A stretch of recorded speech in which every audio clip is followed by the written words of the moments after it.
بسم اللہ الرحمن الرحیم، السلام علیکم۔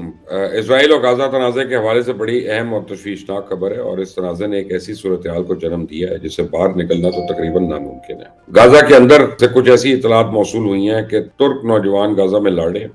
اور وہ کیسے پہنچے، ترکیہ کا کیا رد عمل ہے، اس پہ یہ اس پروگرام میں ڈسکس کروں گا۔ امریکہ کی طرف سے ایران کو اب بڑی سنجیدہ قسم کی دھمکیاں دی گئی ہیں، اور ایرانی حکومت ممکنہ امریکی کارروائیوں پر غور کرنے کے لیے سر جوڑ کر بیٹھ گئی ہے۔ تو ایران نے ایک ایسا میزائل بنایا ہے جو اسرائیلی ڈیفنس سسٹم سے بھی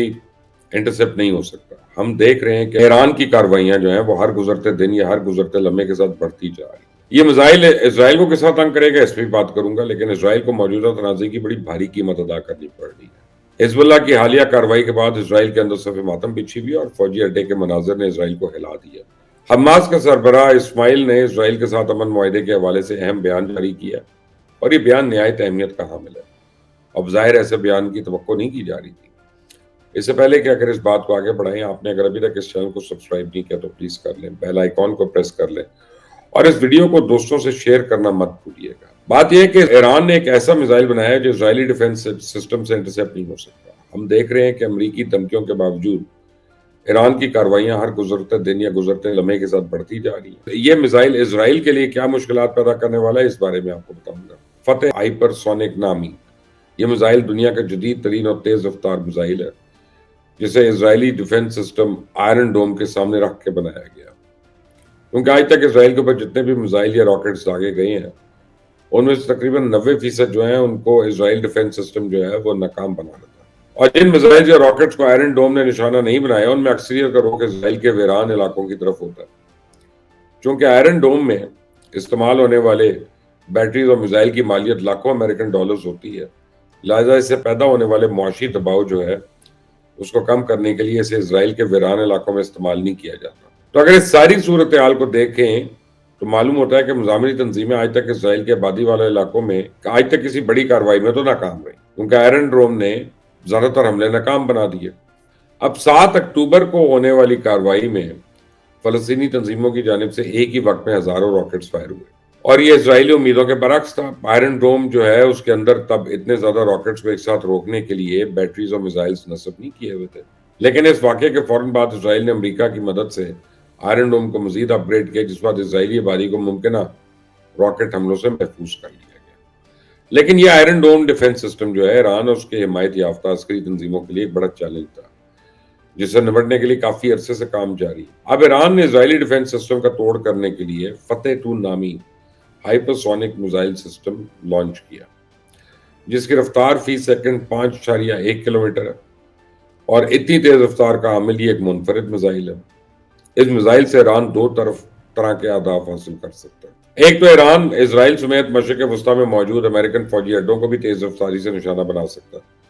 اور ہدف کا نشانہ کم یا زیادہ ہونے کے اثرات کو بھی ظاہر کیا جا سکتا ہے۔ جبکہ اتنے تیز رفتار میزائل کو روکنا، اور اگر فائر سے بھی ایک سے بھی زیادہ فائر کیے جائیں تو پھر کسی بھی ڈیفنس سسٹم کے لیے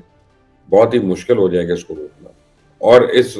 میزائل کے ذریعے اسرائیلی ڈیفنس سسٹم آئرن ڈوم جو ہے اس کا توڑ نکالا جا رہا ہے۔ تاہم یہ تو ایران کی ایک پرانی حکمت عملی ہے کہ اسے ماضی میں جب امریکہ سے خطرہ محسوس ہوا اس نے اپنی عسکری قوت میں اضافے کے لیے نت نئے ہتھیاروں کے تجربات کی، اور اس وجہ سے ایران آج اسلحے کے معاملے میں تو بہت ہی خود کفیل ہے۔ امریکہ کی طرف سے ایران کو بڑی سنجیدہ دھمکیاں بھی دی گئی ہیں۔ ایران اور امریکہ کے تنازعات بہت زیادہ سنجیدہ اور سنگین ہیں، لہٰذا ایران نے اسرائیل اور فلسطین کے معاملہ موجودہ تنازع کو لے کے امریکی خطرات کی قطعی کوئی پرواہ نہیں کی، اور شاید ایران کے پاس اس کے علاوہ کوئی چارہ بھی نہیں تھا۔ بعض ذرائع کے مطابق امریکہ نے ایران کو پیچھے نہ ہٹنے کی صورت میں فضائی کارروائی کی دھمکی دی، جس کے بعد ایرانی حکومت نے سر چھوڑ دیا کہ امریکہ ایران کے خلاف کون سے آپشنز استعمال کر سکتا ہے، کس حد تک جا سکتا ہے۔ تو سب سے پہلی بات امریکی فوجی کارروائی ہے جو ابھی خارج الامکان نہیں ہے، کہ ایران نے بہت جگہوں پہ امریکن پالیسی کو لے کر حد سے زیادہ تجاوز کیا، جس میں سب سے اہم معاملہ حوثی باغیوں کے ہاتھوں اسرائیلی کارگو شپ کا اغوا ہے۔ اگر اس علاقے میں امریکن تجارت رک جاتی ہے تو امریکہ ایک دن بھی مشرق وسطیٰ نہ ٹھہرے، لہٰذا امریکہ اس خطے میں اپنے تجارتی نقصان پہ خاموش نہیں رہ سکتا، اور ایران بھی پچھلے ایک عرصے سے امریکہ کے لیے آبنائے ہرمز کو بند کرنے کے چکر میں۔ تو اب دیکھیے کہ جیسی اسرائیل اور فلسطین کے درمیان جنگ بندی ہوگی تو امریکہ اور ایرانی عزائم کھل کر سامنے آ جائیں گے کہ دونوں ممالک کے پاس اسرائیل اور فلسطین کے تنازع کے پیچھے چھپنے کی جگہ نہیں ہوتی۔ جہاں تک ایرانی اور امریکی فوجوں کے آمنے سامنے آنے والی بات ہے، پہلی بار تو ہوگا نہیں، خلیج فارس میں امریکی فوجوں کی گرفتاری ہو یا عراق میں ایرانی قاسم جنرل سلیمانی پہ حملہ، دونوں ممالک ایک دوسرے کے خلاف پنجہ آزمائی تو کر چکے ہیں۔ امریکہ ایران کے خلاف تو اس لیے بھی بڑی کارروائی نہیں کرے گا کہ اچھی طرح جانتا ہے کہ ایران کو چھوٹی طاقت تو ہے نہیں، لہٰذا ایسی کسی بھی کوشش میں لینے کے دینے پڑ سکتے، اور ایران بھی پوری طرح کھل کر تو امریکہ کے سامنے نہیں آئے گا، کیونکہ ایران جانتا ہے کہ سپر پاور سے براہ راست ٹکرانے کا بہرحال انجام جو ہے وہ بھیانک ہوگا۔ لیکن دوسری طرف حماس رہنما اسماعیل نبیہ نے جنگ بندی کے معاہدے کے قریب پہنچنے کا عندیہ دے دیا۔ ایک بیان میں اسماعیل نے کہا کہ ہم جنگ بندی کے معاہدے تک پہنچنے کے قریب ہیں، اور حماس نے اپنا موقف قطر کے بھائیوں اور ثالثیوں کو پہنچا دیا۔ جنگ بندی کے ابتدائی 5 روز یعنی آپ سمجھے عارضی معاہدے میں زمینی سیز فائر اور جنوبی غزہ میں اسرائیل کے فضائی حملوں کو بھی محدود کیا جائے گا، اور مجوزہ معاہدے کے تحت 300 فلسطینیوں کو اسرائیلی جیلوں سے رہا کیا جائے گا، جس میں بچے اور خواتین بھی شامل ہیں۔ اور اس حوالے سے قطری وزیر اعظم نے ایک بیان میں کہا تھا کہ یرغمالیوں کی رہائی کے بعد عارضی سیز فائر معاہدے میں معمولی مسائل ہیں۔ دوسری جانب امریکن پریزیڈنٹ جو بائیڈن نے کہا ہے کہ غزہ میں یرغمالیوں کی رہائی کا معاہدہ قریب ہے،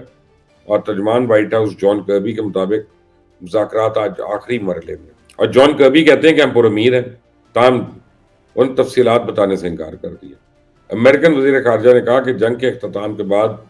مغربی کنارے اور غزہ کو متحد کرنے والی فلسطینی ریاست چاہتے ہیں۔ تنازع کا نتیجہ کیا نکلے گا یہ کہنا تو مشکل ہے۔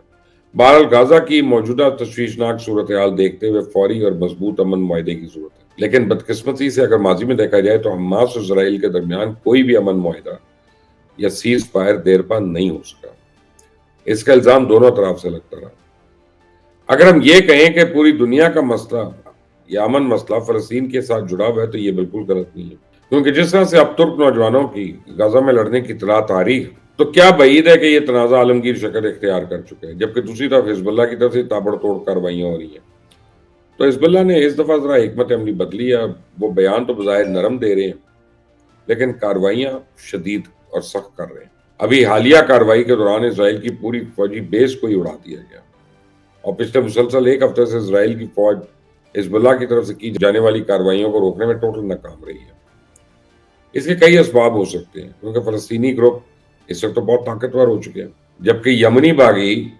اب پہلے سے بھی زیادہ فلسطین اور اسرائیل کے تنازع میں فریق بنے ہوئے ہیں۔ انہوں نے بڑی کارروائی کر کے اسرائیل اور امریکہ کو ورط حیرت میں ڈال دی، لیکن یہ بھی حقیقت ہے کہ اسرائیل کا جتنا نقصان ہو چکا اور ہو رہا ہے اس کے اپنے پاس اب امن معاہدے کے علاوہ کوئی دوسرا راستہ نہیں ہے۔ اس ویڈیو کو شیئر کریے گا، لائک کریے گا، سبسکرائب کریے گا، بیل آئیکن کو پریس کریے گا۔ انٹل دی نیکسٹ ٹائم، اللہ حافظ۔